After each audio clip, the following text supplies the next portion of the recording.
Nå, skulle vi starte? Vi har været her i sådan 5 minutter, og det er allerede fucking curse, mand. Men altså igen, det er Saltburn, ikke? Så. Okay, lad os lige starte forfra. Ja. Send mode. Velkommen til podcasten uden navn. Mm-hmm. Jeg hedder Kiana. Og jeg hedder Esel. Ja, og velkommen til, hvad der nu bliver super cursed. I dag, der skal vi snakke om Saltburn. Mm. Og hvordan kan man gøre det, uden at gøre det super cursed? Altså, den er bare cursed, ikke? Ja. Ja, vi har set den 2 gange hver. Ja. Så vi er 100% dækket ind og klar til at snakke om det her. Så klart man kan være på at snakke om. Jeg ved ikke, vi kan ikke engang fortælle, hvad noget er nu, fordi vi skal jo først give det stjerner, inden vi går i gang med at snakke om den, og så skal vi afsløre til sidst, om vi synes, den er god eller dårlig. Mm-hmm. Ja. Vil du starte? Jamen, første gang jeg så den, inde på min Letterboxd, gav jeg den 4,5 stjerner og et hjerte. Men efter anden gang, der har jeg faktisk taget den ned på 4 stjerner. Ja. Oh my god. Men ja, som jeg også nævnte, så tror jeg faktisk potentielt, at jeg næste gang kunne sætte den op igen. Når du lige havde tænkt, at den var super weird. Jamen jeg tænker bare, hvis man ser den film, velvidende om, at det her det er a silly little mess af smuk æstetik, så tror jeg faktisk, den er endnu bedre. Ja, hvad er din rating? Jeg har rated den 5 stjerner. Første gang jeg så den. Trods badekarscenen, som jeg synes er mega ulækker. På trods? Den halve stjerne fordi jeg er bare sådan, jeg var bare ved at kaste op, da jeg så det der. Især, altså, nej, mand, nej. We're getting ahead of ourselves. Badekarscenen, den kan vi tage senere. Ja, den kan vi snakke om senere. Okay, men vi skal snakke om Saltburn. Okay, vi har rated den begge to ret godt, så nu bliver det spændende. Her er lige lidt basic info. Jeg kan faktisk se, efter at jeg slog den op for 3 sekunder siden, at nogle af de ting, jeg har skrevet i introduktionen, at den faktisk var forkert, så det var meget godt, at jeg gjorde det. Jeg havde skrevet, den udkom i år, det gjorde den ikke. Den udkom sidste år. Det var bare, fordi jeg så den i januar, så jeg tænkte, den lige udkom. Ja, jeg så den i februar. Ja. Fail. Den udkom sidste år. Hvornår? Det ved jeg ikke. Google det. Tak, Esel. Nu googler Esel det. Det var faktisk ikke en kommando, det var mere til dem. Nå, men nu undrer jeg mig. Jeg er ADHD, jeg kan ikke lade være. Hvornår udkom... Nå ja, apropos, hvis ikke I havde regnet det ud endnu. 2 ADHD-værter. Velkommen. Den er skrevet, instrueret og produceret af Emerald Fennell og Margot Robbie. Og så har jeg pænt skrevet mine noter. Kendt for Barbie, og så ved jeg ikke særlig meget mere om Margot, udover at hun skal instruere en Monopoly-film. For helvede. Og så tænkte jeg, Esel, hvad ved du om Margot Robbie? Jamen, jeg ved, hun også var med i I, Sonja, der handler om de der kunstskøjteløbere. Der var hele den der kæmpe, hvad var det, til vinter-OL, var der en kunstskøjteløber, som der angreb en anden kunstskøjteløber og sådan brækkede hendes ben eller et eller andet. Når du siger nu vil jeg bare lige sige, the images in my mind, når du siger en kunstskøjteløber, der angriber en anden jeg ser jo nogen, der laver en pirouette og skærer halsen over på en anden person. Ja, og det havde været sejt. Med foden, du ved, med klingen fra deres sko. Det havde været noget JoJo's Bizarre Adventure ass shit. Men nej, det var mere ude i en gang, tror jeg, hvor hende og hendes mand angreb hendes sådan, competitor, og for ligesom at sørge for, at hun måske kunne vinde. Anyhow, hun er Sonja Harding, og den her film handler sådan om hende, og der spiller hun med, og hun skulle spille rigtig, rigtig godt deri. Og så har jeg har set hende i Wolf of Wall Street, som er en film, der er Leonardo DiCaprio. Ja, det mener jeg. 5 minutter, eller? Ja, en film, jeg virkelig, virkelig godt kan lide, på trods af, at jeg hader alle karaktererne i filmen. Måske endda, fordi jeg hader alle. Ja, jo, selvfølgelig. Nogle gange har jeg det bare svært videre. Nå, anyhow. Så ved jeg, at hun er fan af Slipknot. Sygt. Anyhow, Saltburn blev udgivet 22. november 2023. Vent, er det så teknisk set en skorpionfilm eller en skyttefilm? Jeg ved ikke noget om... jeg føler lidt... Jeg ved, at jeg er krebs, og det er åbenbart en af... Vi tog Krabbies. Og det er åbenbart en af grundene til, at jeg sidder og græder til så mange af de film, jeg ser. Altså, hvis en hund dør, så kunne jeg også godt være med til at græde. Ja, det rammer mig ikke rigtigt. Hvad fanden var det, jeg sagde? Jeg hader hunde-quotation. Nej, det ved jeg godt, du ikke gør. Det ved jeg godt. Jeg kan ikke engang huske, hvad det var, jeg så. Jeg så Dead Boy Detectives med min mor i går, og nåede til det andet sidste afsnit. Og sjovt nok i titlen Dead Boy Detectives, der handler om de her 2 døde drenge, som er detektiver. Og der er der på et tidspunkt... Godt. Ja, super godt. Spoilers, lad lige være med at lytte til det her, hvis ikke du vil have spoilers. Men sjovt nok, så er der en af de her døde drenge, hvor man genser en scene, hvor han dør. Wow. Og det viser sig, at de sidste 20 minutter, inden han dør, bliver han venner med den anden karakter. Så Charles, han dør, ham med øreringen, og han bliver så venner med Edwin, som er et spøgelse, har været død i et par God knows how long, over på det tidspunkt. Og så dør han så i den her scene. I fucking cried, selvom han har været død hele tiden. Ja. The fuck? Yeah. Han har været død hele tiden. Jeg tror bare, det var the fact, at han blev tæsket ihjel, synes der var så sørgeligt, at han bare døde. Og jeg var sådan, this is so sweet. Jeg har lige genset Moana for nylig, som er min yndlings Disney-film. Fuck Disney for evigt, men har du aldrig set Moana? Jeg elsker Moana. Moana, jeg tror du sagde Mor Anna. Altså, hvad fuck er det? Vajana, som den vist hed på det europæiske marked. Ja, fordi at hende der pornostjerne, eller hvad det var for noget. Men lige så snart hun begynder at synge sådan sin sang, Ja. med det samme begyndte jeg at tude. Lige så hun gik i gang med den sang, så jeg var sådan, fuck, hun vil bare så gerne ud i verden. Det er så cute. Jeg kan faktisk huske, jeg tror faktisk, at Moana bliver en af de andre film, vi kommer til at snakke om. Fordi jeg kan huske, at jeg sagde, imens vi havde planlægningsmøde til at snakke om den her podcast, der kom jeg måske også low-key til at sige, jeg synes faktisk ikke, at nogen af sangene i Moana er gode. Og nøjagtigt som nu forsvandt lyset fra æsens øjne. Ja. Så jeg skal bare se den igen. Det er sikkert bare mig, der har judget den. Jeg kan ikke engang huske, om jeg så den i biografen. Jeg så den sikkert på en eller anden hjemmeside, hvor man ikke må se ting. Men det har jeg aldrig sagt. Og som det sidste, så er hovedrollen selvfølgelig tilhørende den irske Barry Keoghan. Jeg håber, jeg udtaler det rigtigt. Altså, der er en tradition for, at folk ikke kan... overgang fra vrøvl, som vi sidder og snakker til. Efter Moana kommer Barry Keoghan. Han kunne være en god Moana. Ja. Han kunne være en god alt. Ja, vi laver en live-action Moana, hvor Barry Keoghan spiller Moana. Hvis man kunne gøre det mere kyst. Han har hovedrollen og spiller den her førsteårs studerende på Oxford, Oliver Quick. Forfærdeligt efternavn. Altså, hvordan kan du... Nej, skal vi ikke engang diskutere, det bare et dårligt efternavn. Oliver Quick hedder han. Jeg begyndte at undre mig over... Men han er også klog, ikke? Altså, så det giver jo mening, han hedder Oliver Quick. Jeg begyndte at undre mig over, om det var sådan, du ved, altså, var det sådan et eller andet for, at han skulle minde lidt om Oliver Twist?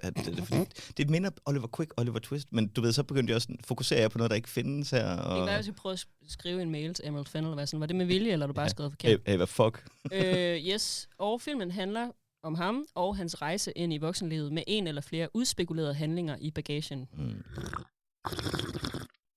Jeg har cirka skrevet 2 siders recap, fordi den er så fucking forvirrende.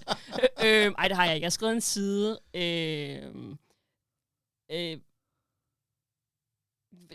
En af de linjer, jeg har skrevet, er han søger at blive valideret af hans hunky-dory-idol. Det tror jeg handler om Felix, det her. Ja.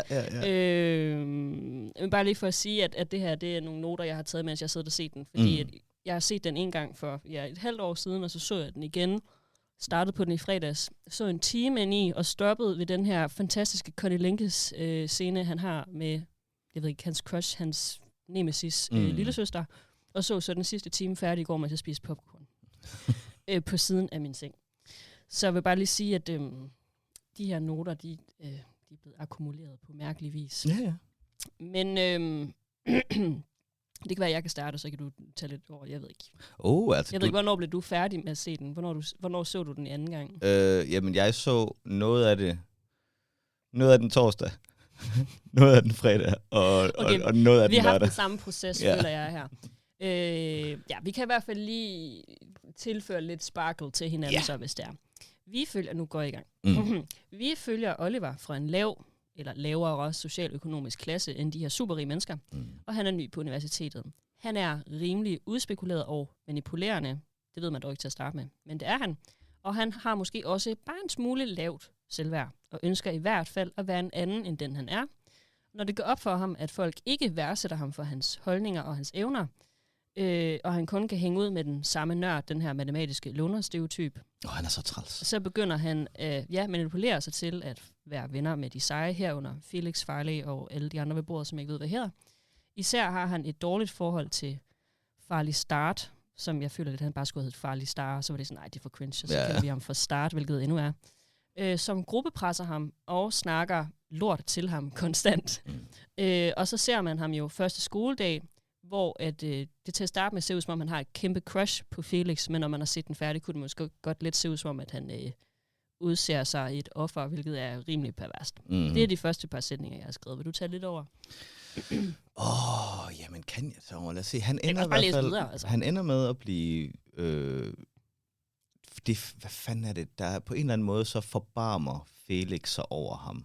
Altså det der, hvor han lyver og siger, at hans far er død, ja, så lige han præcis, ikke er det, lige som præcis. Jo også er virkelig fucked up og en cue til, at man nok ikke burde holde så meget med hovedpersonen. Men ja, det ved man jo ikke, man tror, han er reelt. Ja, lige præcis. Men han, du ved, det er som om, han ser et øjeblik svaghed i Felix, og så hægter sig fast på ham, og prøver på at gøre, hvad han nu kan, for at skulle blive hans bedste ven. Der er den scene med på baren, hvor han ikke har taget hvor han lader, som om han og ikke har nogen penge, og så kommer Felix til undsætning. Lige præcis. Tag du over igen. Okay. Farlig Start bor hos Felix, og man kan måske lidt have en teori om, at meget af det her, der foregår af handlingen, egentlig starter, fordi at... nu skal jeg lige se, hvad der er skrevet her, fordi der står... nu læser jeg bare, hvad jeg har skrevet, så jeg ved ikke, hvem det er, jeg snakker om. Start bor hos Felix, og man kan jo lidt have en teori om, at alt det her starter, fordi han, hvem er han, er utilfreds og forsøger at provokere... At Oliver er utilfreds og forsøger at provokere Farlig, og så slår 2 fluer med et smæk ved at komme tæt på Felix, som så er Farligs fætter. Og alt bare er for meget i den her mangel på selvværd, forsøger han at bevise, at han er bedre end Farlig, samtidig med, at han søger at blive valideret af hans hunky-dory-idol, som så er Felix. Yeah. Så for lige at opsummere det lidt på en anden måde, så basically så er Oliver en social taber, som er meget intelligent, og så udser han sig på en eller anden måde nogle ofre, imens han går på Oxford og ender med at manipulere sig ind i Felix' familie. Og Felix finder så ud af på et tidspunkt, at Oliver er en løgner, og herfra stikker det fuldstændig af, og han slår basically hele hans familie ihjel. Overtager alle deres penge, og man får så at vide til sidst, at han faktisk hader alle de her rige mennesker. Den er lidt af sådan Eat the Rich-agtig film, bortset fra, at han måske er sådan rimelig narcissistisk og rimelig emotionelt manipulerende, og sådan, ikke for at sige, altså jeg ved godt, det er en diagnose alt det der, men man kan i hvert fald gøre sådan nogle teorier på den her måde. Og så er der jo, man bliver også nødt til at se den for at få alle de her mellemlag med, fordi den er jo klippet fuldstændig sindssygt, den her film. Men ja, så hader han Farlig, som så er Felix' bror, eller ikke bror, men fætter, men deres mødre og søster, eller hvordan er det? Det er sådan noget i den retning, tror jeg. Men til allersidst i den her film, der afsløres det så, at han faktisk har manipuleret sig til alt. Altså, han låner Felix sin cykel, fordi det er ham, der punkterede Felix' cykel, det ved Felix bare ikke. Han har løjet om, at hans far er død. Hvad har han gjort? Han har lagt nogle barberblade til Felix' søster, efter at Felix er død, for at få hende til at slå sig selv ihjel. Ikke? Han lyver og siger, at nogle sandheder, som Farlig fortæller til resten af familien, er forkerte, og lader som om, at det er fordi Farlig er dramatisk, hvilket han er, men ingen tvivl. Han er virkelig dramatisk. Han er en karakter for sig selv. Han siger, at ved et bord efter Felix er død, så siger han, at Farlig, det kan være, at du ikke skal sige grimme ting til mig, fordi du sniffede coke, ikke? Og så bliver han smidt ud af familien, og så tænker jeg bare, wow, overfladisk familie, han ikke har lov til at være der, fordi han sniffede coke, ikke? Men alle de ting, man kunne gøre forkert, så bare fordi han lige har sniffet coke til en fest. Jamen, og så specielt fordi, du ved, Jeg tror bare, men okay, Vicky, når man stiller op folk, der er ADHD, det var fordi, at det var fordi recorderskærmen gik på pause. Ja, skærmen lige ved siden af os ændrede sig fra, hvordan den så ud før, og så glemte vi alle sammen, hvor vi var. Men jo, altså, jeg synes det var specielt, fordi at, sådan, det er folk i det rige lag, altså i England. Altså, det er jo ikke fordi, at det er overraskende, at der er nogen af dem, der tager coke. Altså, det er jo, for helvede. Den her familie, de er bare fucking mærkelige. Ja, ja. Jeg tror bare, at men som det også er med hele den familie, det er fordi, at det lige pludselig kommer ud i det åbne. Fordi alting er okay, så længe at man ikke snakker om det. Det er lige sådan, at det kommer op i det åbne, så er familien jo sådan lidt sådan, vores image er vi nødt til at passe på. Ja, de kan jo ikke finde ud af at snakke om noget. Altså, hver gang der sker et eller andet, de ikke kan lide, så begynder de bare at snakke om et eller andet, som om det ikke er sket, ikke? Og det er jo ikonisk i den her scene. Jeg føler lidt, at vi burde have sådan... jeg har faktisk også taget harddisk med, fordi jeg er lidt overvejet at optage det. Men jeg kan også godt være, at jeg bare indsætter det senere. Men det her med ligesom at have nogle af scenerne til lige køre bare 5 sekunder, så man lige kan høre det, hvad vi snakker om. Men for eksempel, hvad er det nu, han hedder, ham der spiller faren, ikke? Richard E. Grant. Ja, Richard E. Grant. At han siger, som jeg allerede har sagt en gang, inden vi gik i gang med det her, men hvor de sidder i den her, Felix er død, de trækker gardinerne først, sådan, så den her coroner, når han går forbi med Line, de holder sig alle sammen for ørerne, ikke? At de sidder inde i den her stue, og Farley, han vil bare ikke være derinde mere. Og så siger faren så, nobody here wants to hear about your bloody American feelings, ikke? You're not the only one with emotions, or whatever. Well, you want me just to eat it like nothing's happening? What else is there to do, darling? Anything! Farley! Will you be quiet?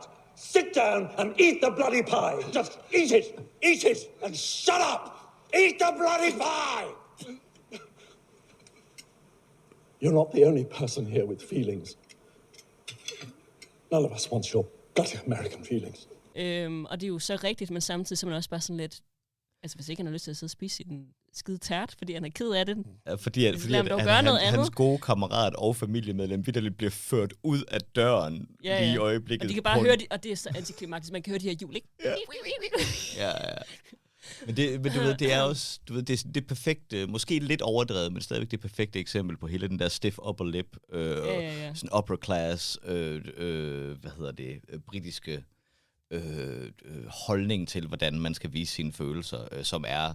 Det gør man ikke. Abnorm. Altså, jeg forstår det slet ikke. Ja. Rige svin. Rige svin. Ved du egentlig godt, random fact, at grunden til, at man kalder folk for stinkende rige, det er fordi, når man begravede dem i kirken for Gud ved, hvor mange år siden, så lå de så tæt på laget af sten, at de blev begravet lige under kirken. Så når man gik igennem kirken, så er det fordi, at de rige rådnede. Ja, fordi man begravede de rige inde i kirken. Så når man siger stinkende rige, så er det fordi, man kunne lugte deres lig i kirken. Det synes jeg... Det tager jeg som fact. Jeg fik det i hvert fald at vide, at jeg er ikke helt sikker på, om han var præst eller hvad han var, men en, der viste mig rundt i Domkirken i Aarhus. Så hvis der er noget shit med det, så henvender jeg til Domkirken i Aarhus, så ham, der viser rundt, for det var ham, der sagde det. Og jeg vil sige, nu er jeg jo ikke en, der siger, at man skal stole på, hvad præster siger.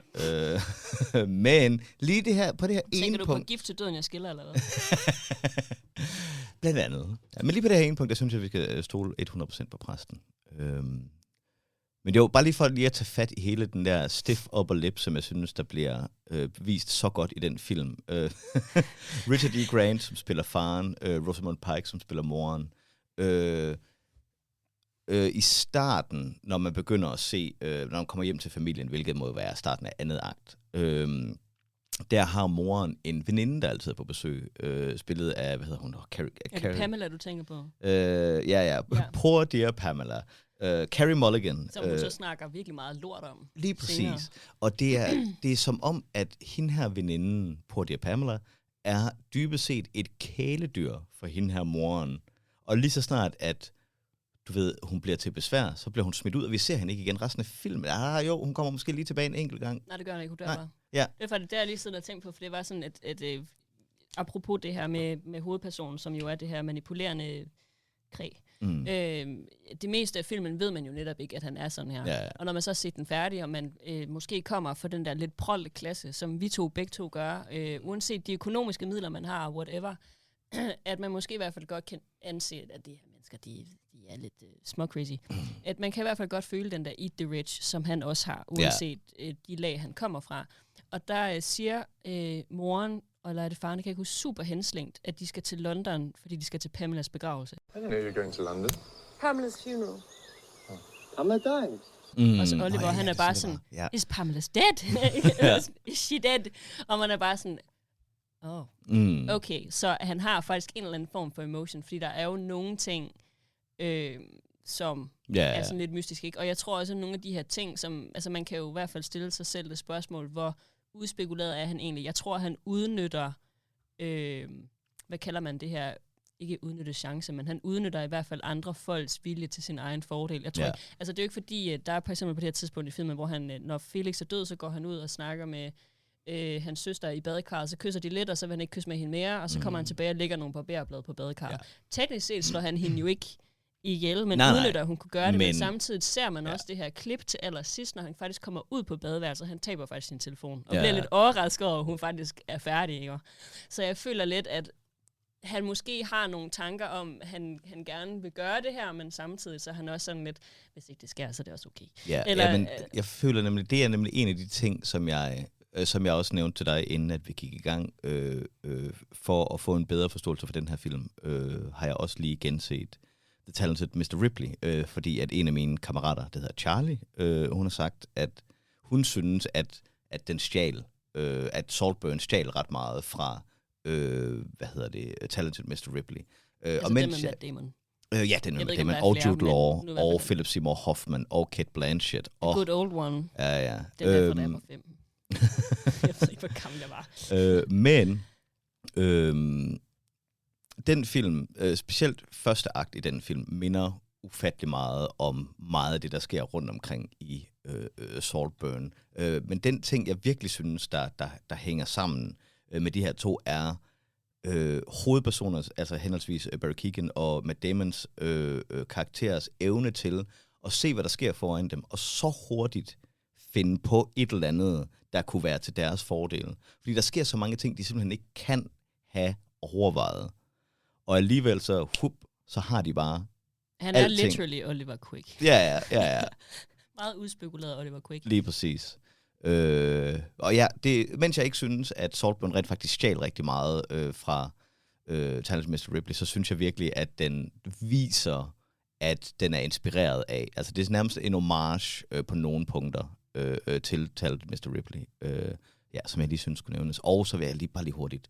Philip Seymour Hoffman, jeg prøver alt, han nogensinde spiller med i, men Philip Seymour Hoffman i Talented Mr. Ripley, han spiller så fucking godt. Og han har en så lille rolle, men han spiller så godt. Ja, lille side tangent. Jeg er bare altid klar på at hylde. Altså, vi kunne godt lige have 5 sekunder stillhed for Seymour Hoffman, fordi jeg synes faktisk, at han var en virkelig, virkelig dygtig skuespiller. Og så vil jeg også bare lige sige, at der er nogle gange, når man finder skuespillere, efter at der er sket et eller andet med dem, og de ikke længere er i live, for at sige det på en virkelig mærkelig måde, burde man måske bare overveje at lade være med at afsløre, hvad der er sket.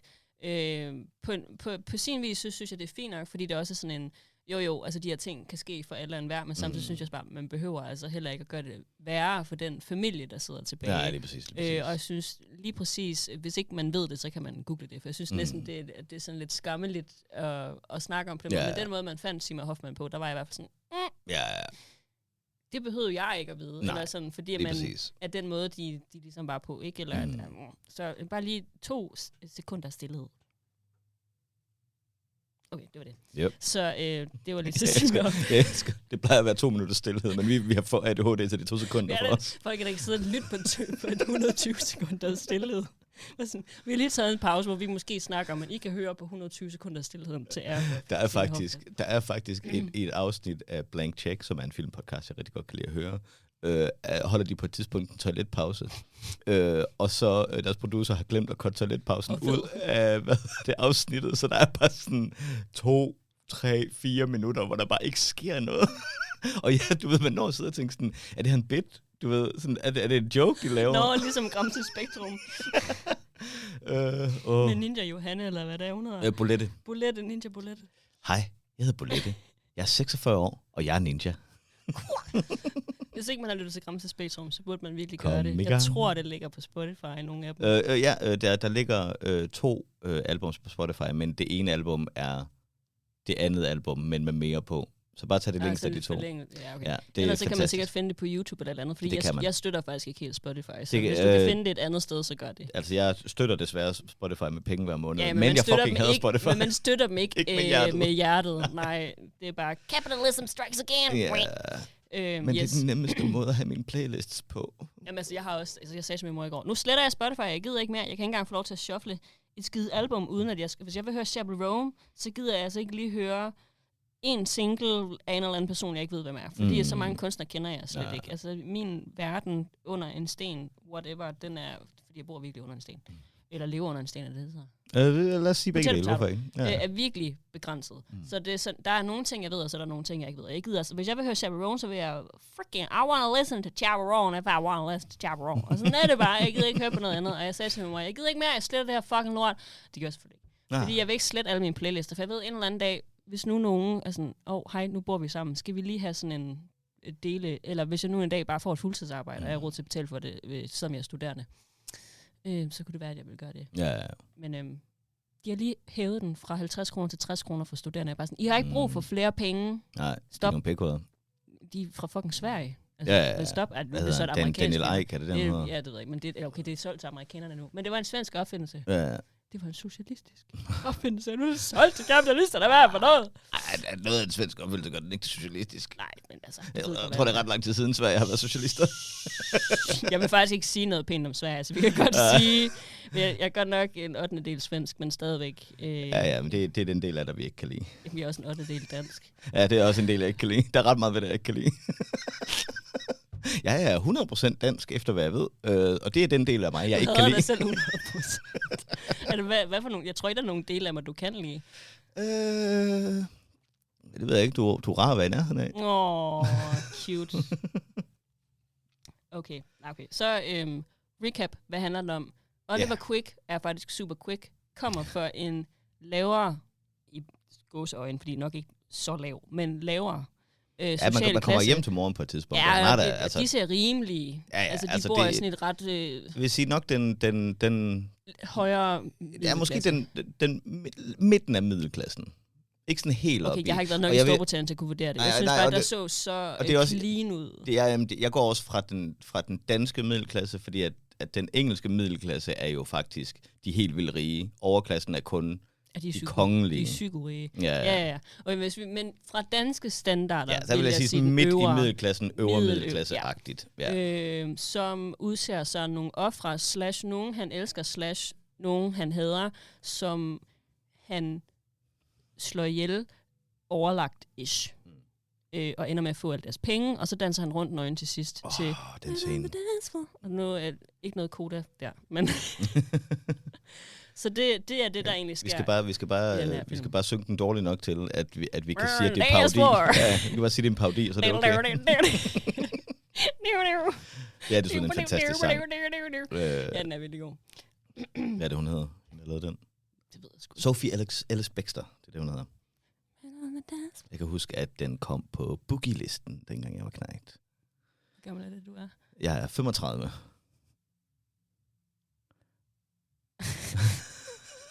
Hvorfor ser du sådan ud? Nå, det er fordi... Er du overrasket over, at jeg kun er 35, fordi jeg ser så gammel ud? Nej. Det er fordi min hjerne, hver gang jeg skal rende ud, hvor gamle folk er, så min hjerne er sådan, du ved godt, at det der med, at man skal lægge... Det er ikke det samme som at trække tal fra, fordi man ser det som enheder, så det er ikke det samme som min hjerne var sådan, okay, hvornår er du født, hvis du er 35? Jeg er 89. Taylor Swift? Ja, I guess. Er hun ikke fra 89? Jo, det tror jeg. Ja. Det giver god mening. Ja, jeg ved ikke så meget om Taylor Swift. Jeg er sådan lidt utilfreds med, at hun eksisterer. Vi er ikke Swifties i den her. Nej, vi har ikke nødvendigvis noget mod, at man hører Taylor Swift, vil jeg gerne lige påpege. Jeg synes i hvert fald bare, at hendes musik er dårligt, og hendes tekster er kedelige. Altså, fucking fight me, Swifties! Please don't fight me. Vi hører en van, og en kæmpe tank, og automatvåben, der ruller op ud foran løberne i Aarhus nu. Fuck! Yes. Nej, altså jeg købte... Murder on Dance Floor blev udgivet i 2001, så jeg tror, det giver mening i forhold til, at jeg var 3 år gammel. 1998. Jeg ved ikke engang, hvad er den bedste... Kan du ikke lige google den bedste sang, eller den mest hørte sang fra 1998? Please sig, det ikke er fucking Beyoncé. I verdensplan, eller USA, eller... Verdensplan. Det ved jeg ikke. Jeg føler, at Danmark er for depressing. Ja. Der kunne ikke have været noget godt dansk at lytte til i 98. No cap. Jeg kunne kun lige finde Billboard Magazines top Hot 100 Songs of 1998. Og nummer 1 er Too Close med Next. Aldrig hørt om den. Ej, vi må have hørt den. Den første, jeg kender, er... Nummer 8 er Elton Johns Candle in the Wind. Vi kender den sikkert, nu prøver jeg lige at sætte den på. Okay, jeg skipper lige det her. Der er nogen, der skifter gear i noget, der ligner en Golf med rigtig mange ringer og en pels på. Skip. Den har jeg aldrig fucking hørt før. Det her er virkelig kedeligt. Ja. Hvad er der galt med 1998? Altså, jeg kan sige, at en sang, som jeg sætter meget, meget pris på, var nummer 13 på Billboard's Top 100, og det er My Heart Will Go On med Celine Dion. Ja, okay. Det er også fordi Titanic udkom i 1998, ikke? Jeg har lige genset Titanic. Den film er så tæt på at være perfekt. Kate Winslet er... Jeg havde Loki på, men du overrated.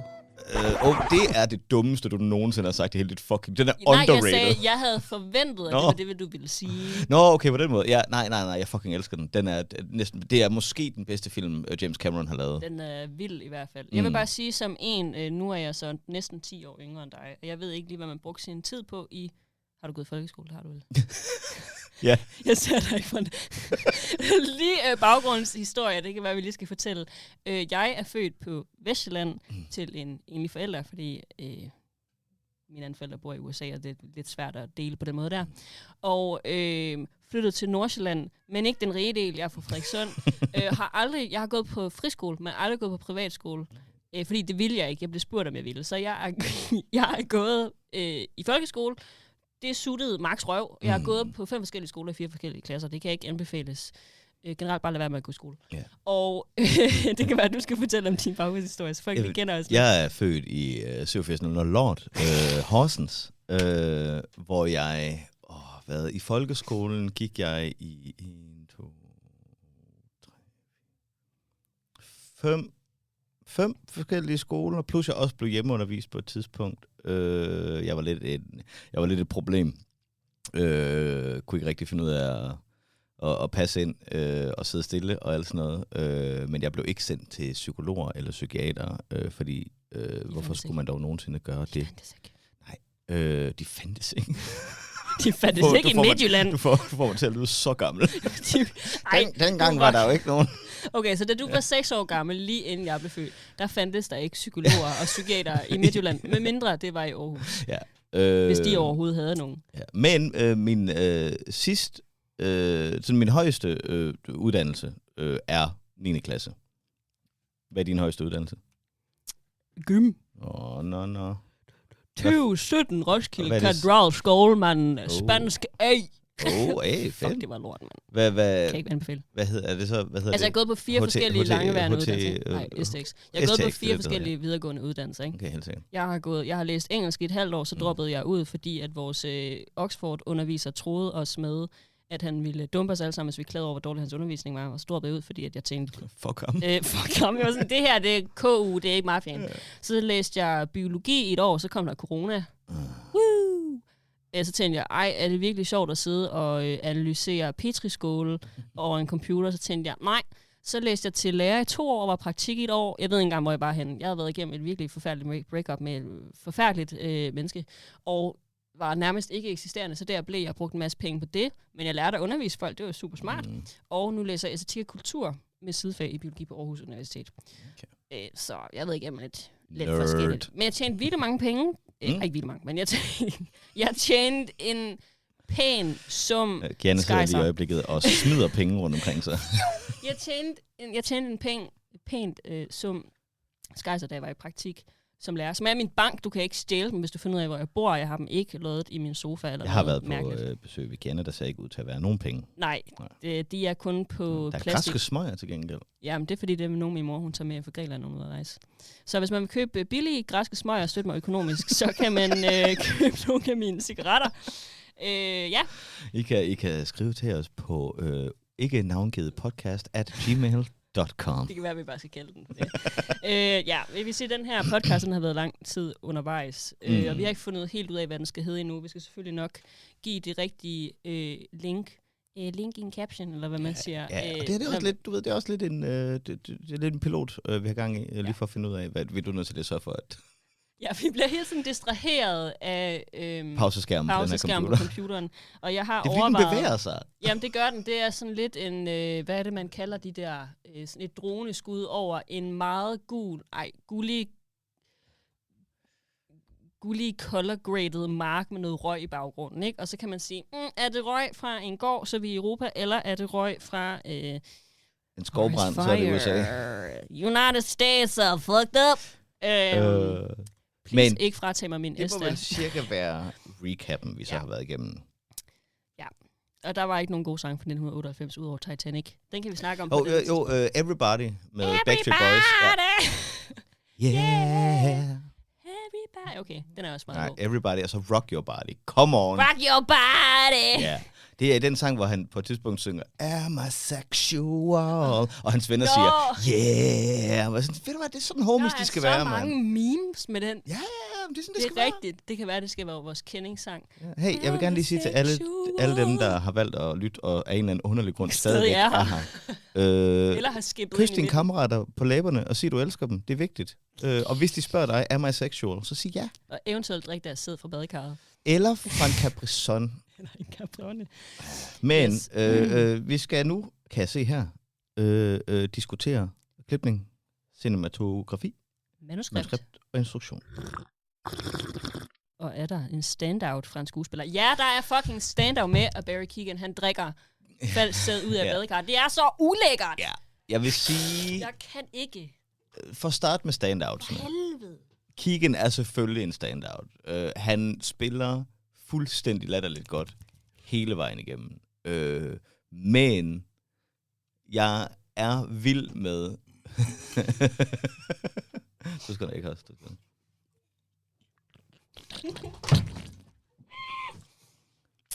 Sorry. Ej, det er ulækkert. Jeg skulle bare lige drikke noget sæd fra et badekar. Brother, Udover sponsor. Keegan er min standout performance spillet imellem Richard E. Grant og Rosamund Pike som forældrene i den familie. De er ikke voldsomt meget med, men når de er, jeg synes, de er imponerende at se på. De er så gode. Og det er sådan min standout, udover Barry Keoghan. Altså, jeg synes også, at der er et... Jeg ved ikke, om jeg synes, der er nogle standouts fra skuespillere egentlig. Jeg tror bare mere for mig faktisk... Typisk, når jeg ser film, har jeg egentlig lidt svært ved at sige, okay, hvad er min yndlingsscene, eller er der nogle gode scener eller andet. Men den her, der har jeg faktisk ret mange, som jeg synes er for vilde. Jeg er mega fan af den her... altså når vi snakker om udvekslingen fra skuespiller til skuespiller, ikke? Hvor man er to i en scene. Den her udveksling, der er mellem Barry Keoghan og, hvad det hun hed, hende der spiller moren, jeg glemmer det hele tiden. Rosamund Pike. Og Rosamund. Så mellem Barry og Rosamund, hvor at de er udenfor, og den her film, den er jo skudt sådan, så den er kvadratisk, og den kunne godt lidt ligne noget, der er 70'er aesthetic party inspireret, men ligner noget, der er optaget i 2002. Ja. Altså med sådan den stil eller type, whatever, der de har brugt til at indspille det og redigere det og sådan noget. Og der sidder de i de her super tight, firkantede frames med blomster og galakjoler, og så sidder de og snakker de to sammen om hende her, Pamela, hvor at Barry så egentlig siger, men der er jo egentlig heller ikke rigtig nogen af hendes historier, der giver mening, vel? Altså hvor man ligesom får det her spejl til, hvordan han er, fordi han er en kæmpe løgner, hvor han så sidder og snakker med hende, og de har det her kæmpe bånd, og man går, hver gang man klipper til nogen, så kommer man ligesom tættere og tættere, til man får den her... altså nu har de ligesom et eller andet, de har en rigtig god forbindelse nu. Vi har ligesom established the relationship between them. She's a complete limpet, the wettest of wet blankets, and very hard to know from looking at her because she's so stylish. You think she was a riot to look at her, but there's absolutely nothing going on underneath. I know she's had a hideous time the past few years, but honestly, she did go on about it. If all of it was true. What do you mean? I shouldn't have said that. No, go on. No, I don't know, just... The stories today just seemed a bit inconsistent at times. Og den scene, den synes jeg bare er så fed, fordi det viser i virkeligheden, hvor udspekuleret Oliver er, samtidig med, at han egentlig også er oprigtig, eller fordi han gør ikke så meget andet end egentlig at understøtte hendes holdninger. Det er et ret lavt plan af sådan psykologisk manipulation, men det fungerer ret godt. Ja. Og det synes jeg er ret fedt. Så den scene synes jeg er super fed. Og så synes jeg også bare, at der er nogle andre ting i den, der er super grineren. Altså ligesom det her med, at ham og Farley er kæmpe nemesis, og alligevel så ender de med at have sex. Ja. Bare fordi, at den her meget lille... Jeg er ikke helt sikker på, hvad højdeforskellen er mellem de to skuespillere, men det er ikke nogen hemmelighed, at Barry Keoghan ikke er særlig høj. Og med de her to med skuespillere, de her to han skuespillere... lavere end mig. Han er 1,73, så han er 10 cm lavere end mig. Han er 2 centimeter lavere end mig. Eller på en god dag. Jeg er nok ikke 1,83 lige nu. Men på en god dag, når jeg lige har været til kiropraktor, tror jeg måske, at jeg er 1,83. Men der står de ligesom de her to meget stor højdeforskel. Og der, altså jeg kan slet ikke forestille mig på nogen måde, at Farley vil være intimideret af Oliver overhovedet. Han gør det rimelig klart i den her film, at han er ret ligeglad med ham, og han mobber ham, han driller ham en dag i den her scene med karaoke, hvor han siger, I love you, you pay my rent. Og så inviterer Oliver ham så op og siger, det her det er også din sang, og så fuldfører den han bare. Han er ligeglad, han har no shame.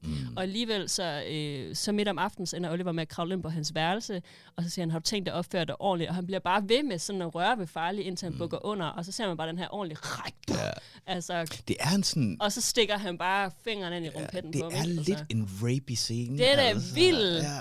Men det er også bare sådan... Men det er også som om, at Farley efterfølgende, han er så ligeglad. Så tager han til den her fest efterfølgende, hvilket er super crazy. Og det er jo også her, hvor man netop ser det her med, you really notice everything. Fordi det siger Farley også, at han har den her hestemaske på, og en del højere end Oliver. Og så siger Oliver bare sådan, hi Farley eller andet. Så siger han bare, how did you know it was me? Så siger han bare, signet ring. Det er det eneste, han siger. Så siger, you really notice everything. Og han står åbenlyst og mobber Oliver og siger, at du er bare sådan en lille taber, der drømmer om, hvornår du kan komme tilbage, men det her, det er mit hus, and I'm gonna stay forever, no matter what you do. Not true. Fordi han viser sig faktisk at kunne smide Farley ud ved at sige, at han tager coke, men nummer 2 også, altså det er virkelig sådan en fucking challenge, det der. Jamen det er jo det, jeg tror, det er den eneste grund til, at han ender med at få smidt ham ud, er fordi han siger sådan, this is my house, I'll stay here forever. Sådan, nope, skulle du ikke have sagt? Ja, præcis. Hello, Farley. How did you know it was me? Signet ring. God, you really do notice everything, don't you? This isn't a dream to me. It's my house. So whatever happens, I always come back. Try harder next time, baby. Ja, jeg synes, sådan, i forhold til farverne i filmen, nu er jeg jo hammerende fucking farveblind, men jeg var lidt imponeret over her på andet rewatch, ikke andet rewatch, på mit første rewatch, anden gang jeg så filmen, hvad jeg prøver at sige. Første rewatch, yes. Hvordan at jeg synes, at mange af de farver og måden filmen er sat op på farvemæssigt i første akt, når de er på Oxford, er sådan lidt kold. Mm-hmm.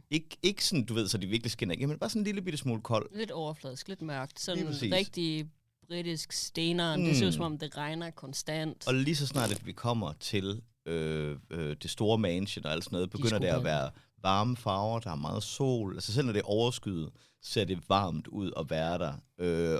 Og filmen, der ligesom slutter med en masse underlige, du ved, unaturlige sådan farveskemaer i forhold til festen specielt, hvor der er så alle de der... Sådan den måde, hvordan at sådan farveskemaet ligesom ændrer sig i løbet af filmen, synes jeg er næsten mesterligt udført. Men vi kan også snakke lidt om, hvordan de her farver også understreges, hvis man arbejder med berettermodellen, hvordan den ligesom understreger de her forskellige dele. For der er ikke nogen tvivl om, at den der fest, den er point of no return. På ingen som helst måde. Og det er også der, hvor farverne bare er fuldstændig out of proportion. Altså fordi, for eksempel så jeg med et billede her, Barry Keoghan i den her grineren dragt med de her horn på alt muligt, hvor han står inde på det her dansegulv, hvor der både er det her blågrønne, turkise-agtige et eller andet, og så er der det her røde, ikke? Så det er klart, det fungerer. Men for eksempel også i den scene, der synes jeg også, at der er noget om, hvordan at man... Lad lige luften komme ud af den Faxi Booster. Hvordan at der er så mange paralleller eller symbolikker i den her film. For eksempel netop i den der point of no return, hvor at, jo, det kan godt være, at man synes, at Felix er den her overfladiske, lidt irriterende person, men han har jo i virkeligheden faktisk forsøgt at hjælpe Oliver, fordi at han tror på hans historie. Og i den her scene, som det ved jeg ikke, 5 minutter før, at Felix ikke vågner med ansigtet ned i jorden, så ser man Felix med de her englevinger på, og så har Oliver horn. Ja. Altså det kan godt være, at det er antlers, altså hjorte antlers, men stadig. Men der er tydeligt den her opdeling af, hvor man kan se, hvor deres egentlige morale ligger hen, altså, ikke? Eller hvem der er den gode, hvem der er den onde. Det er åbenlyst til det punkt, hvor filmen næsten sådan tværdig i ansigtet på dig, og det er derfor, det er så fedt, synes jeg. Fordi, du ved, det kunne have været sådan lidt stille og roligt gemt, men nej, det er bare sådan, se her. Og det er også der, hvor det stikker helt af efterfølgende, der er der alle de her ting sker, og så går der måske 10 minutter, og så bliver det afsløret, alle de der forskellige ting, som det egentlig er, han har gjort, ikke? Så den er... på den måde kan jeg godt lide den måde, som der er arbejdet med hans karakter, den måde, han er på. Ja. Jamen, er der mere at diskutere i forhold til det tekniske? Jo, så det der med, at der er mange gode scener, som sker på smarte tidspunkter i forhold til, hvor langt igennem filmen vi egentlig er. Altså det her med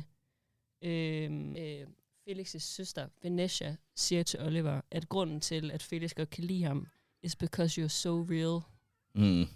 Lol, ikke? Yeah. Og anden gang man ser den, så man sådan, what the fuck? Men første gang man ser den, giver det god mening, fordi det her, det er sikkert en tredjedel inde i filmen, ikke? Så the scheme is still going. Ja. Og det synes jeg er ret fedt. Det er sådan, jeg ved, det er endda før, at man begynder at opfatte sådan voldsomt meget, at han er a scheming little bastard. Ja. Fordi altså selv første gang man ser den, der når man, du ved, halvvejs ind i filmen, måske lidt mere end det, der begynder man at sidde og tænke sådan, forældre, men sådan, okay, hvad ellers har han ligesom løjet om, Okay, der er nogle sjove ting, jeg lige vil fremhæve, som jeg synes var grineren, blandt andet. Der er jo denne her detalje med, at han er så akavet, fordi han ikke ved en skid om noget som helst. For eksempel siger han, at han vil have sin æg over easy, som betyder, at midten eller at æggeblommen stadig løber, men at den er stegt på begge sider. Og så siger han kraftdele med, at han bliver kvalm af bløde æg. Kæft, en idiot. Som han har bare hørt nogen sige over easy. Han har bare hørt nogen sige det der, ikke? Og det er jo bare sådan en akavet scene allerede, fordi han kan ikke, altså... Og det er bare sjovt, at han er så quick, fordi man kommer i tvivl om, hvor quick er han egentlig, hvad er det, han reagerer på? Fordi det er ret tydeligt, der er den her buffet i siden af rummet, og alligevel siger han simpelthen, han siger det på sådan en polite eller venlig måde, men alligevel så er man sådan, hvad sker der inde i hovedet på den her dude? Ikke? Altså man er bare... Ja, det er fandme mærkeligt. Men ja, jeg synes, den er virkelig altså bare flot sat op. Jeg elsker det med den kvadratiske, jeg elsker farverne, jeg elsker stilen, den er optaget i. Jeg synes, den er super godt instrueret i forhold til det intime. Altså jeg tror, at den første... Nej, det var ikke den film, det var den anden. Men det første stykke tid, man ser den her film, der synes jeg, at tiden, altså, den går bare. Ja. Altså, det er ikke sådan, at man lægger ikke mærke til, at der er et anslag, og så bum, bum, bum. Altså, det gør man ikke. Ja, jeg første gang, jeg så den, der i februar eller et eller andet, jeg så den sammen med min partner, og jeg havde sagt til hende, hey, det her er sådan, jeg er ret sikker på, at det er sådan en queer-komedie. Skal vi ikke lige se det? I mean, den er jo mega sjov. Jo, men det er ikke... Fordi den er sat på spidsen, den er sjov. Ja. Og du ved, bagefter så kigger hun på mig og sådan helt sådan, hvad fuck i helvede var det? Jeg ved det ikke, mand. Hvad fuck i helvede var det? Det var vitterligt. Jeg tror sådan, hver gang i 2 uger, jeg havde valgt en film, var sådan, okay, jeg er sikker på, at den her er sjov. Og så var det bare sådan endnu en film, der ikke var særlig sjov. Det var ligesom... jeg havde også valgt The Favorite, Yorgos Lanthimos' The Favorite. Den er lidt sjov, men ikke, ikke på den måde. Men jeg slog op, fordi efter Saltburn var jeg sådan, okay, jeg så lige op, hvad det her det egentlig er for en film. Og der stod sådan sort komedie, sådan helt sikkert. Den er meget, cool. Meget. Den er så sort, at det kun er britter, der ser den som komedie, tror jeg. Jamen, og så Lanthimos. Jamen det er, fordi det er åbenlyst. Der er så mange sådan komedie-ting med i den film, men leveret på en måde, der var overhovedet ikke sjov. Ja, men anyhow, nu skal jeg ikke snakke for meget om andre film igen. Se den er god. Ja. Men det var bare lige sådan, du ved, Saltburn var vitterligt starten på sådan et run af 3-4-5 film måske, hvor jeg blev ved med at sige sådan, jeg er sikker på, at den her den er sjov, og så var det bare overhovedet ikke en fucking komedie. Ja. Jeg tror, den sidste ting, jeg lige vil tilføje, som jeg synes er fedt i forhold til, hvor meget sympati man har med den her hovedperson, inden at det lige når at vende, er, at der er en party with the Henrys, inden at han selv har en fest til sin fødselsdag. Og inden at det bliver afsløret, at hans far ikke er død, som han har løjet om, og Felix egentlig tvinger ham til at gå ind til hans mor, som han tror er den her widower and, jeg skulle sige post-alcoholic, ikke? Jeg ved ikke, hvad man siger. She's really cleaned up her act and everything.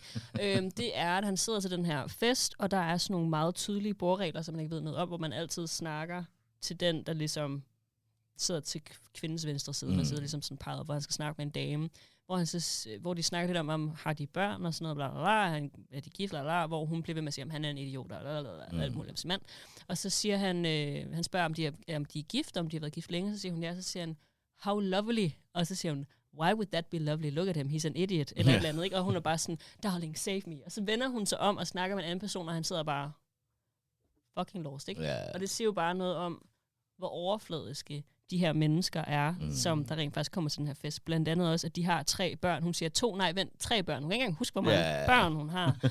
Og så spørger han om, do you spend any time with them, eller sådan noget. Jeg kan ikke huske, hvad de siger. Og så hun bare sådan, nej, de er i skole, så slipper jeg for at tænke på dem. Ikke? Man er sådan, hvad fuck er det her for nogle mennesker, der ikke engang gider deres avl? Ikke? Eller man er sådan, hvad er det for noget? Og der kan man også bare se, hvor lidt han passer ind.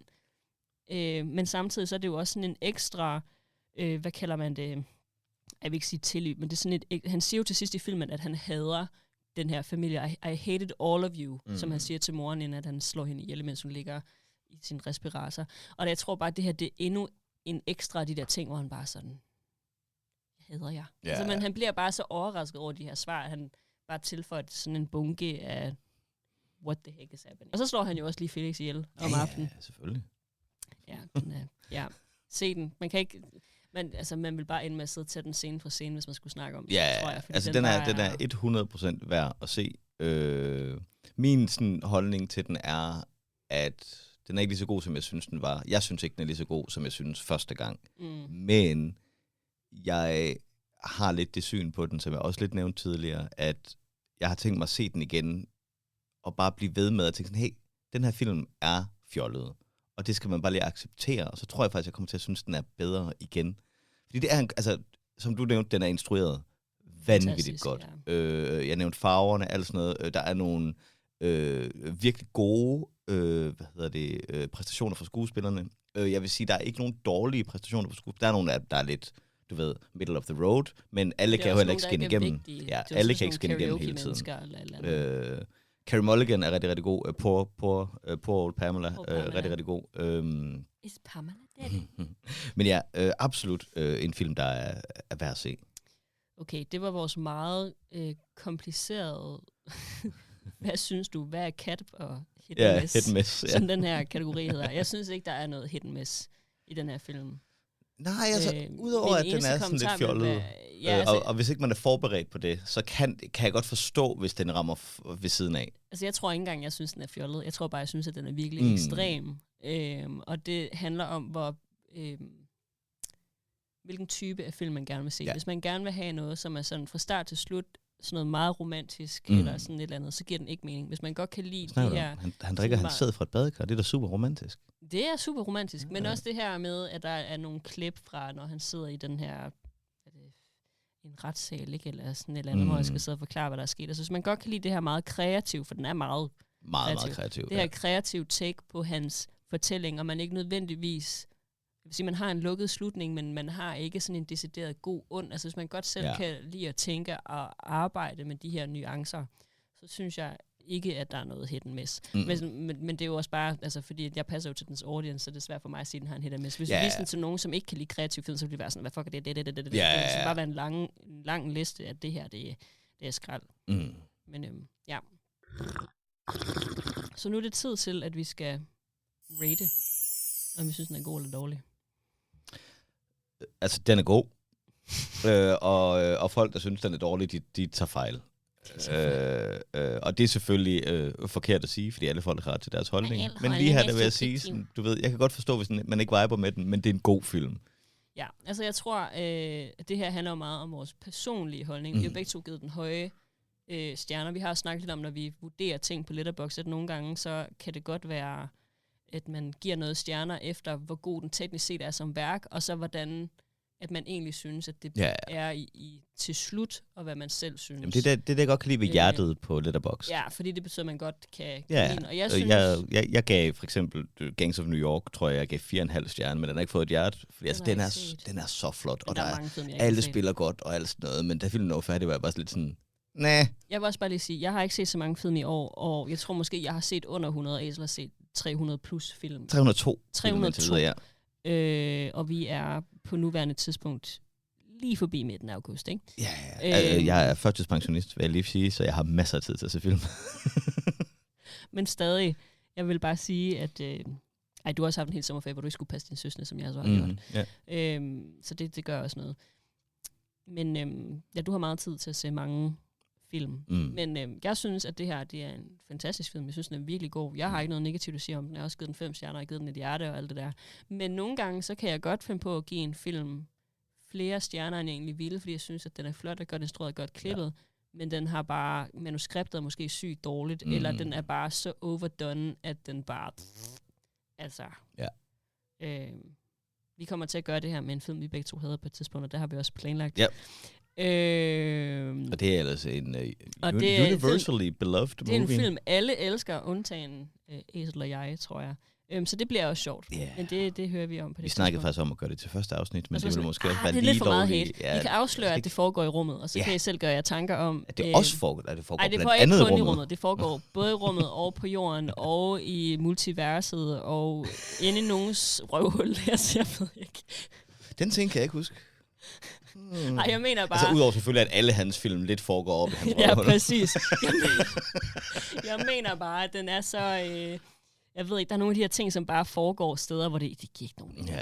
Altså, hvor folk, der sidder og ser den, uanset om de arbejder med humaniora, eller decideret fysik, bare tænker, hvad fuck er det der, mand, ikke? Ja. Hvad er det der? Okay. Vi har en anden del af den her podcast, er, at vi skal fortælle en random fact om filmen. Men en anden del af vores podcast er faktisk også, at vi har aftalt, at en af os skal have en random Cillian Murphy fact. Men vi må ikke sige, hvornår den kommer, men fordi den ikke har været der endnu, så kan vi afsløre, at den kommer, inden at afsnittet slutter. Ja. Og nu skal vi have en random fact om filmen. Jeg har ingen facts om den her film, fordi jeg ikke har googlet det. Men jeg har fundet ud af i torsdags, at Barry Keoghan, undskyld mig, har en søn, der hedder Brando. Han hedder et eller andet med B, der ender med O. Jeg tror, han hedder Brando. Men det er ikke Brando. Jeg kan ikke huske det. Jeg tror, det er Brando. Jeg tror, det er Brando. Du kan lige google det. Yeah. Men det var virkelig mærkeligt, fordi når man går ind på Barry Keoghan på IMDb, så står der Family, og så står der bare ham, så står der hans bror, som jeg ikke ved, hvem er, og så står der bare, så der er et billede af ikke noget, altså sådan helt tom, og så står der bare Brando, og så står der his son. Ja. Så det synes jeg bare var sjovt. Og så var jeg sådan, I am shooketh. Fordi Barry Keoghan er jo sådan lidt ældre end mig, men på alder med dig. Og jeg tænkte bare sådan, han ligner bare ikke en, man ville tænke han barn. Er 31. Ja, okay, så han er midt imellem os to. Men han ligner bare ikke en, der vil have et barn, synes jeg. Det gør han bare ikke. Oh my god, jeg har lige set et billede af det her lille barn. Kæft, det er cute. Lidt sød. Det var faktisk meget nuttet. Men som altid, når jeg ser billeder af børn, så bliver jeg også virkelig glad for, at jeg er steril. Ja, og så min anden fakt, det var, at Margot Robbie skulle instruere en Monopoly-film, men det har jeg allerede sagt. Så det var, hun har fundet sin det har bare at være en fucking film, der handler omkring kapitalismen, ødelægger samfundet omkring os. Det tror jeg også, den kommer til at handle om. Men det var mine facts. Ja. Så nu er det videre til ugens replik, og vi har faktisk to. Jeg vil faktisk gerne tage over, fordi nu kommer, nu kommer Murphy-factet faktisk. Jeg kan sige, at Cillian Murphy, han er bange for højder. Oh my god! One of my kind, same. Det er du også? Ja, det er jeg også. hader det. Altså, jeg kan godt gøre det. Altså, jeg har lært at kontrollere det. Det kan jeg ikke. Jeg kan ikke kontrollere det. Men jeg går langsomt, and I'm a shaky bitch. I film, hvis sådan... Du er ligesom min far. Han jeg kan ikke se, du ved, hvis kameraet begynder sådan at kigge nedad, jeg får det ubehageligt, hvis det er højt op. Jeg kan simpelthen ikke huske, hvilken film det var, men jeg snakker, fordi min søster er ikke, min yngste bror, som blev ved med at nævne, han er 6 år gammel, så der er nogle ting, han ikke må se. Man må ikke se Pirates of the Caribbean og sådan noget, fordi... De er obviously ikke fra Danmark, så det må de ikke se. Den af alle film, han ikke må se, er det Pirates of the Caribbean. Jamen, det er fordi, der er skeletter med, og det er creepy, og det må han ikke få se en mor. Og det er også helt fair. Vi har obviously ikke den samme mor.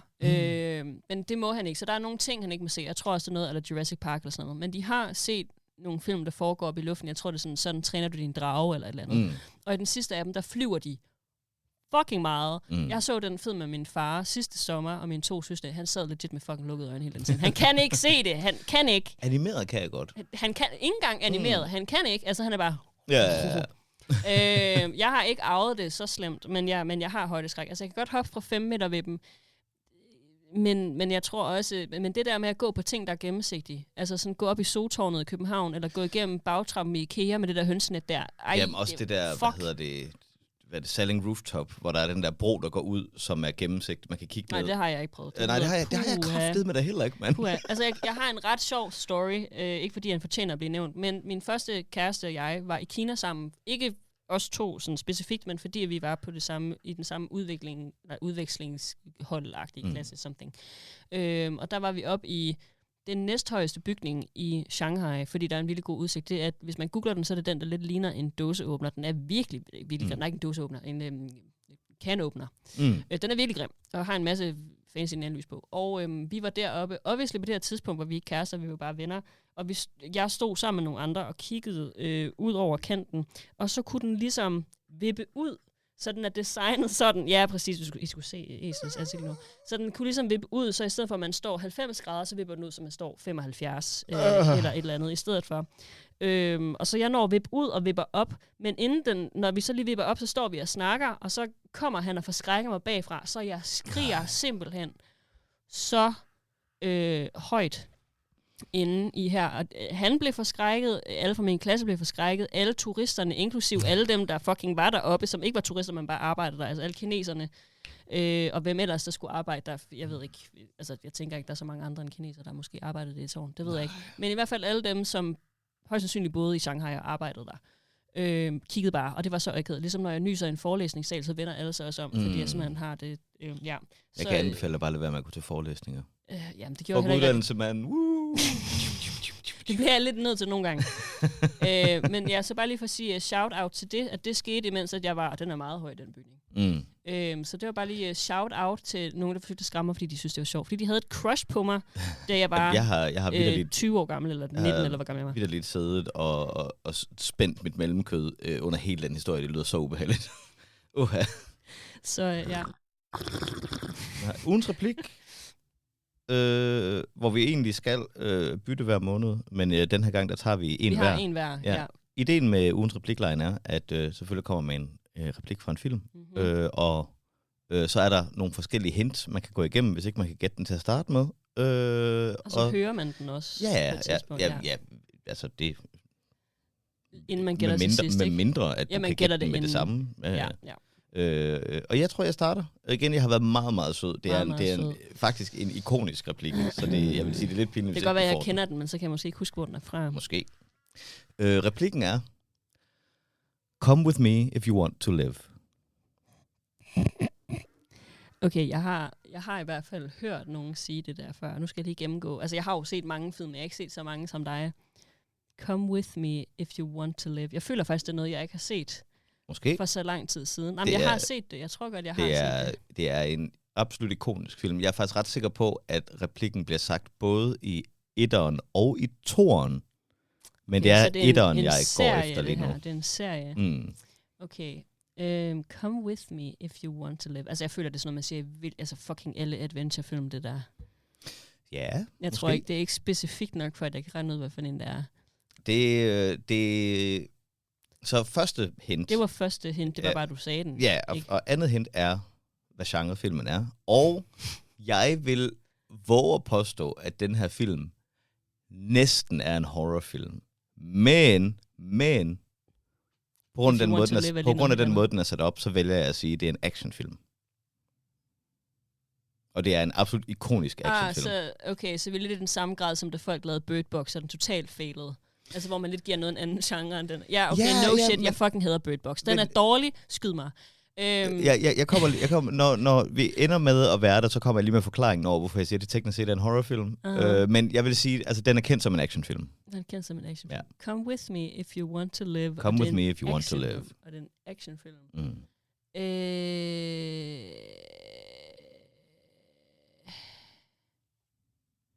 Fuck, jeg har set mange actionfilm. Det er jo en af mine yndlingsgenre af actionfilm. Det er en god genre. Come with me if you want to live. Og der er mere end en. Er det sådan noget... Ej, det er ikke sådan noget Ocean's 11. Nej. Okay, der er ret mange film i den her serie, men det er kun den her instruktør... Er det en James Bond-film? Nej. Okay. Det er kun den her instruktør, der har lavet... Instruktøren har kun lavet de 2 første. Ham, der sådan opfandt... eller ikke opfandt, men ligesom lavede den første. Han lavede 1'eren og 2'eren, og så... Så stak det af. Ja. Yeah. Er det Mission Impossible? Ej. Nej. Fordi der siger de ikke sådan noget. Okay. Men der er også fucking mange. Sig, hvem der siger replikken af vores næste. Taler vi skuespilleren, eller hvad karakteren i? Jeg tror, det er en skuespiller. Okay. Men det bestemmer du. Hvis du hellere vil sige karakteren, så gør du det. Jeg siger begge dele. Du siger begge dele. Skuespilleren hedder Michael Biehn. Michael Biehn? Tror jeg. Okay. Og han spiller karakteren Kyle Reese. Nå, fuck. Jeg ved godt, hvem Kyle Reese er. Vent, det er meget langt væk i mit hoved. Ej, det er for dumt. Jeg ved, jeg har set den film, for jeg ved, om Kyle Reese er. Okay, husk det nu. Husk at tale ind i mikrofonen. Jamen, jeg tænker.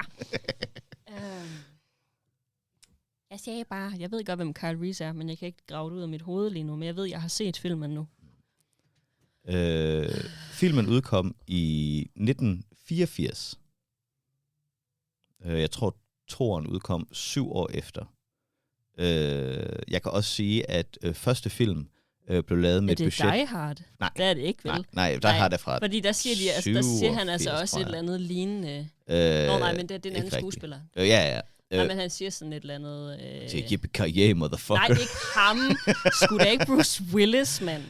Men jeg kan sige, at den første film i den her serie blev lavet med et budget på omkring $6,5 millioner, mens at film nummer 2, som kom 7 år senere, blev lavet med et budget på $100 millioner. Wow! Okay, det var en big seller. Instruktøren lavede 2 film imellem, og jeg kan ikke sige, hvad for nogen det er, fordi så er det for åbenlyst. Ja, det siger du jo. Men det betyder altså ikke, at jeg ved, hvad fanden det er.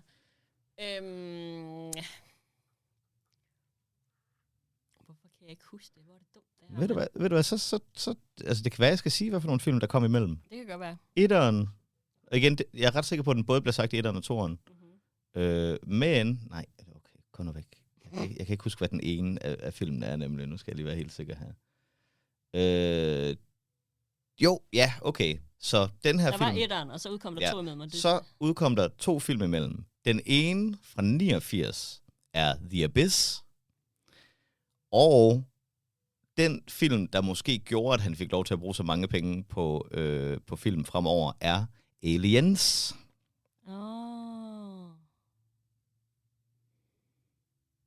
Historien går, at den her instruktør, han til pitch-meetinget om, at han gerne vil lave en toer til Alien, der kommer han ind i et rum, hvor folk de sidder. Der er et blackboard, hvorpå der står Alien, og så går han bare op og laver et S bagved. Og historien går, at det er hele hans pitch. Det var bare sådan Aliens, og folk er sådan sådan, ja, det er fucking fedt. Det vil sige, den bliver vi altså også nødt til at snakke om på et tidspunkt. Ja, vi kan snakke om hele den serie af film. Er det dumt, det her? Jeg er 100% sikker på, at jeg ved, hvad det er. Okay, vi har så også afspillet lyden. Så skal jeg lige have en høretelefon af her. Jeg vil sige, det kan også næsten være, at du bare kan afspille den af dine mikrofoner, og jeg så kan høre det faktisk. Come with me if you want to live. Det hjælper bare ikke en skid, mand. Come with me if you want to live. Der er i hvert fald nogen, der skriger lidt i baggrunden, synes jeg. Ja, det er midt i en meget stor action-scene. Ja. Er vi der, hvor jeg bare siger, hvad det er for en film? Ja, fucking sige, hvad det er. Det er fra Terminator, fra 84. Og i toeren bliver det sagt af Arnold Schwarzenegger. Og jeg vil gerne redegøre for, hvorfor jeg kaldte det her for en gyserfilm, en horrorfilm. Hvor er det dumt? Hvis ikke... Hvor er det dumt? Hvis ikke Terminatoren havde guns, ville det her 100% være en horrorfilm. Det eneste, der gør, at den her sådan horrorfølelse forsvinder, er, at der hele tiden bliver skudt med pistoler. Men ellers så er det bare den her store sådan robot, der næsten ikke siger noget, der bare sådan lige så stille og roligt kommer tættere og tættere på. De bruger det i Resident Evil 2 og 3-spillene. Det er så uhyggeligt med den her sådan store skikkelse, der bare kommer efter dig. Den eneste grund til, at det ikke rigtig er uhyggeligt, det er fordi, at hver 3. sekund, så siger det... Jeg vil bare sige, at til næste gang, vi gør det her, vil jeg virkelig gerne have, at vi optager det med video, fordi der er virkelig nogle af vores ansigtsudtryk, der har brug for at komme med. Blandt andet mit, hvor jeg bare sidder og ligner ham der dissatisfied child. Det er sådan en lille tåre, der løber ned med det ansigt. Okay, jeg har 4, du i princippet kan vælge imellem. Ryk lige computeren en lille smule, bare lige så jeg er helt sikker på, at jeg ikke ser det. Vi har 3 fra en action comedy, og så har vi 1 fra en fantasy, hvor fantasien er den ældste. Og så er der 1, som er fra 2, der er fra ikke så lang tid siden, agtig, og 1, som er for lidt længere tid siden. Ja, og hvor mange forskellige var det, du sagde, der var? Der er 4 forskellige, og grunden til, at jeg fortæller dig det, selvom det hjælper lidt, er, at du kan måske godt gætte det. Måske. Men jeg tænker, at vi kan tage så mange af dem, som vi har lyst. Ja, så kan vi inkludere den, hvis vi synes. Okay. Den første replik på den første film er: Do we need a newsflash every time your buddy does something? Do we need a Newsflash. Do we need a newsflash every time your body does something? De ringer overhovedet ikke nogen klokke. Genren er action-komedie.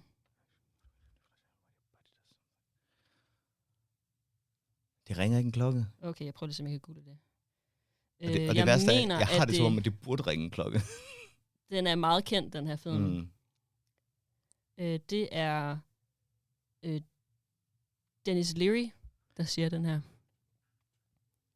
Og hvad hedder karakteren? Det har jeg jo ikke sagt endnu. Nå, det var fordi... Jeg tror, hvis jeg siger, hvad karakteren hedder, så kan du godt gætte det. Ja, okay, så Dennis Leary.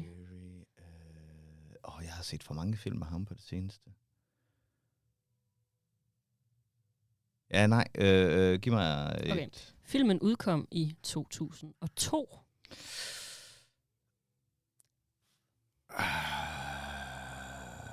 Action-komedie 2002. Nej, den kom før, det gjorde den ikke. Er det... Nej, det er... Okay, undskyld mig, den hedder Do We Have to Get a Newsflash Every Time Your Body Does Something? Undskyld mig. Jeg har det som om, den film kom før. Det gjorde den. Nej. Giv mig den næste. Hvad er det næste? Jeg skal lige høre, om det her det er den rigtige. Ja, jeg har den her. Ja, kom med lyden. Do we have to get a newsflash every time your body does something? Så det er body og ikke body? Nej, det er body. Okay. Do we have to get a newsflash every time your body does something? Det er en animationsfilm. Fra 2002? Fra 2002. Jeg kan ikke sige så meget mere om den, fordi hvis jeg gør, så gætter Ja, det. nej, jamen, kom med den. Hvad er det for en? Det er Diego i Ice Age. Nå, ja, sgu da. Der siger til Sid. Ja. Do we need a newsflash? Jeg tror ikke, jeg har set Ice Age, siden jeg boede i Horsens. Ikonisk. Jeg har set dem alle sammen i sommers. Fordi min søster fucking elsker dem. Velkommen to my life. Jeg har i år set alle fredag den 13. filmene, hvilket jeg ikke kan anbefale nogen at gøre. Og du har i stedet for set alle Ice Age-filmene, hvilket jeg langt hellere vil. Jeg synes fandme, de er gode. Ej, jeg synes lige, vi skal høre den en gang mere, bare lige fordi, at den er sjov. Og det er ham, der lægger stemme til. Do we have to get a newsflash every time your body does something? Ja. Doing it for attention, just ignore him. He wants it for attention. Og just du ved, ignore him. og hvis jeg havde hørt You're Doing This, så kunne jeg høre, at det var Ray Romano, og så kunne jeg måske godt have gættet. Så det var derfor stop! Ja. Fordi han er meget, meget, meget genkendelig. Ja, han er den eneste i hele verden, der snakker sådan. He's just doing it for attention, just ignore him. Okay, så har vi... Kom med den næste. Nummer 2. I thought this was shish kebab. I thought this was shish kebab. Ja, nej, hvilken genre? Fantasy. Fantasy. En fantasyfilm, men det er et fantasy-univers, hvor de ved, hvad shish kebab er. Jeg har bare googlet, hvad det var, og så siger jeg bare, hvad det siger. I thought this was shish kebab. Hvem siger replikken? Johnny Depp. Dit ansigtsudtryk, var det genialt. Du var sådan, hvad fanden? Fantasy. Er det... Hvad hedder den? Rango eller et eller andet? Er det Rango en animationsfilm fra 2012 og 16? 2011. Nej, det er også mere en western, er det ikke? Jeg elsker Rango. Vi bliver nødt til at snakke om Rango. Jamen, Fuck, jeg elsker den. Den er så god. En af mine yndlingsfilm. Den er fandme whack. Den er god. Så det var ikke den, kunne jeg gætte. Det er ikke den. Nej, den her film er... Det er en film, du tror, jeg har cirka 26 år ældre. Den er fra 1990. For omkring, da du blev født. Gugu gaga. Johnny Depp, I thought it was shish var fra 90. Johnny Depp i 90. Jeg vidste ikke, den her film var så gammel. Da jeg googlede, var jeg sådan, damn! 90 er lidt efter, at han lavede Scissorhands. Den er fra slut 80'erne, mener jeg. Hvad kom han med i efter det? Der var han stadigvæk ikke kæmpe stor. Fantasy. Depp. 90. Vil du høre replikken? Ja, kom med den. What?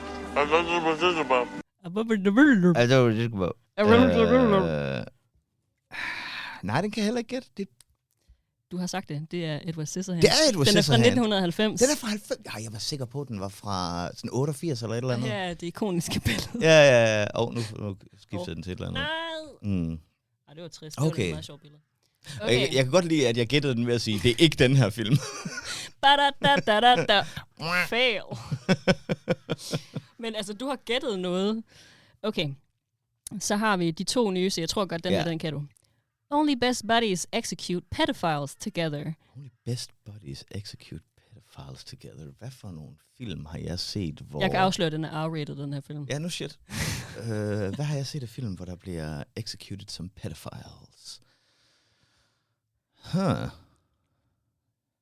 Kom med genren.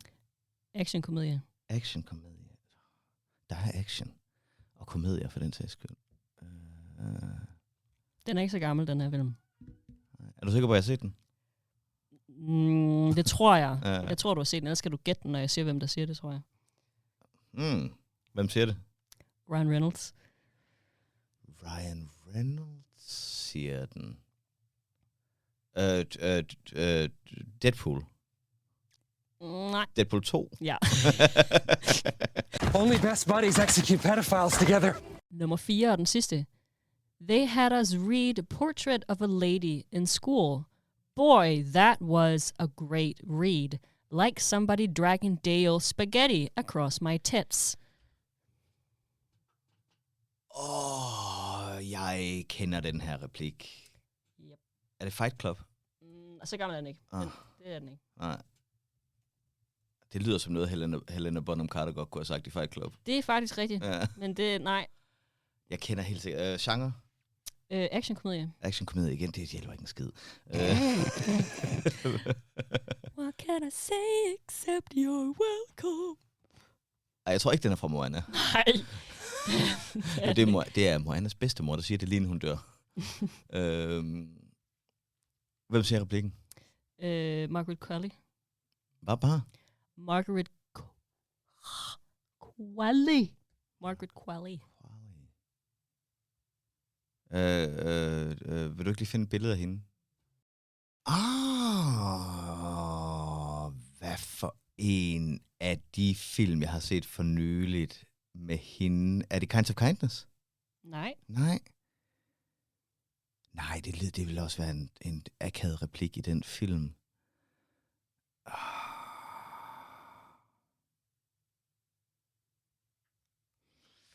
Action-komedie. Ej, min telefon. Jeg havde glemt, du sagde action-komedie, fordi så havde jeg ikke gættet Kinds of Kindness. Nå. Du ved, den typiske action-komedie, Kinds of Kindness, er Yorgos Lanthimos. Yes. Good old fashion. Hvornår udkom filmen? I år. I år? Hvad fuck er hun med i? Så er det da ikke sikkert, at jeg har set filmen. Nå, det troede du havde. Ja, måske. Altså, måske. Den gider ikke engang at vise mig den her scene, og jeg har en. Altså, det kan nemt. Det er et problem med, at jeg har brugt så lang tid på at se film i år. Det er, at du ved, de forsvinder også lidt fra mit hoved, indtil at jeg sådan aktivt prøver at huske dem. Kom i år. Licorice Peach, er den fra i år? Nej, den er fra sidste år. Jeg er heller ikke sikker på, at hun er med deri. Det ved jeg sgu ikke. Okay, spil lyden. Had us read Portrait of a Lady in school. Boy, that was a great read. Like somebody dragging day-old spaghetti across my tits. Er der andet, du kan sige om filmen? Ja. Jeg finder den lige. Jeg kan også lidt ekstra tips til den fra Terminator, kan jeg huske. Filmen er instrueret af Ethan Coen. Drive Away Dolls. There you go. Ja, jeg vidste, jeg var inde at se den. Jo, jeg var nemlig inde at se den i biffen. Jeg husker også, om det var det. Ja, det var en underlig film at se, fordi han er en 65-årig mand, eller et eller andet, 65-årig sådan old Jewish guy, der har lavet en lesbian love affair story. Og han har flere sådan queer stories, han gerne vil lave til film, og du ved, fantastisk, at han har det. Men ja, det er så underligt, at de ikke laver film sammen mere, Coen Brothers. Ja, jeg ved ikke. Efter sådan, at de jo brugte hele 90'erne på at lave film sammen, og så nu gider de ikke lige mere. Jeg lige prøve at se, om jeg kan... Der den anden bror lavede The Tragedy of Macbeth, hvor Denzel Washington spiller Macbeth. Den glæder jeg mig til at få set. Jeg har ikke set den endnu. Det lyder meget spændende. Ja. Den skulle være jeg så den her film på vej hjem fra USA. Ja. For en uges tid lidt mere. Sådan. Vi er nået til vores anbefalinger. Ja. Jeg ved ikke, som sagt, jeg ved ikke, hvad jeg vil anbefale oven på den her. Jeg kan ikke rigtig komme i tanke om noget, der minder om den. Men jeg har set Deadpool og Wolverine, som du skal se i morgen. Og jeg elsker den. Jeg elsker Ryan Reynolds som Deadpool. Og en af mine venner skrev faktisk til mig i går, super random, jeg var i gang med at sortere tøj. Og så siger han et eller andet med, han skal se en eller anden knock-off tv-serie, der handler om Ringenes Herre. Og så siger han, den bedste trilogi, der nogensinde har eksisteret, Ringenes Herre. Og så var jeg sådan, are you sure about that? Fordi jeg kan virkelig, virkelig, virkelig godt lide Deadpool-trilogien. Fordi at han bare bryder den fjerde væg på fantastisk vis, og den er bare så sjov. Jeg har været meget, meget stor fan af Deadpool i mange, mange år, læst tegneserierne og alt sådan noget. Men jeg vil våge på at stå, at Ringenes Herre er bedre end Deadpool. Men den er bedre, men jeg er også bare sådan...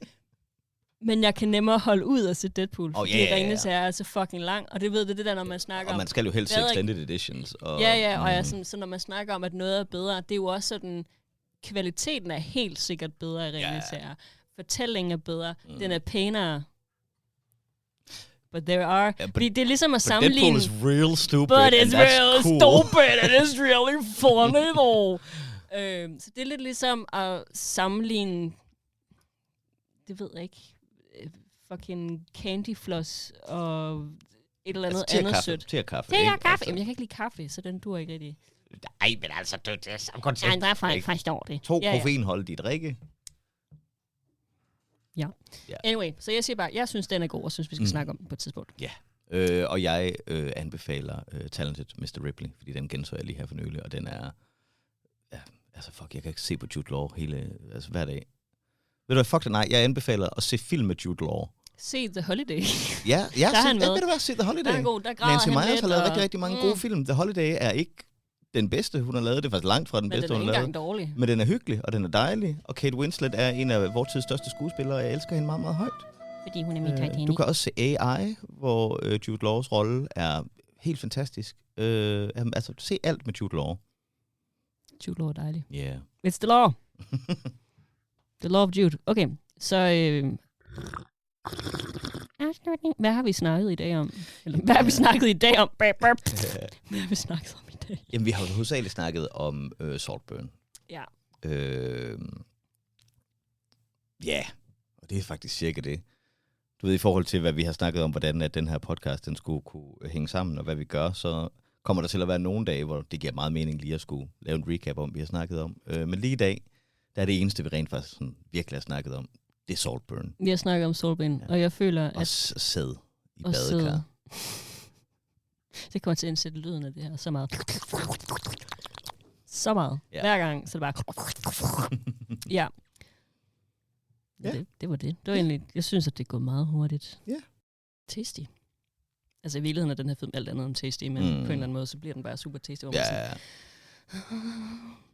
Altså, badekarscenen, den er tasty. Anti-fucking tasty. Altså afhængig af, hvad man kan lide. Altså hvis man kan lide at drikke sæd ud af et badekar, så er den sikkert super jammer. Hvad vil du foretrække at drikke sæd ud af? Jeg foretrækker ikke at drikke det generelt. Det smager bare fucking næsten. Men du skal vælge. En kop. Martini-glas. Jeg tror, hvis jeg skulle drikke sæd ud af noget, så ville jeg drikke sæd ud af, du ved, de der tekopper, man fik til dukkehus. Og så man løftede pinky. Ja, helt sikkert. Det tror jeg, det passer lige til sæd. Jeg vil tage sådan en Capri-Sun. Ja. Og bare fylde den med sæd. Så skal du lige mase den for at få det ud. Jeg vil helst drikke sæd ud af en Capri-Sun. Du drikker ud af en lille tekop. Men det er fordi, jeg skal ikke drikke det, så det er bare et shot. Snif det. Nej, vent. Okay, det er faktisk en fucking fed fact. Jeg tænker, at alle, som der er interesse i sæd og coke, vil synes var sjovt. Og det er, at jeg læste for nylig, fordi mit Facebook-feed er fucked up, at en fyr, jeg tror han er fra Florida, og han havde brudt ind i nogens hus, og havde fundet 4 baner coke, som han sniffede. Og så fandt han så ud af, at det var ikke 4 baner coke, men indtørret sæd, og han fik derfor syfilis af at sniffe det her coke, som var sæd. Ja, det var lige dagens fact. Ja, men jeg glæder mig allerede til, at jeg skal til USA. Altså det. Har du fået godkendt dit visa? Nej, ikke nu. Jeg håber, det kommer snart. Det kommer. Det kan vi snakke om. Her jeg er sur. God tur til USA. Jo, mange tak. Og til jer, der sidder derude, tænk over, hvad I helst vil drikke sæd af. Ja, send det til os på mail, så læser vi nogle af dem op. Bye! Hej!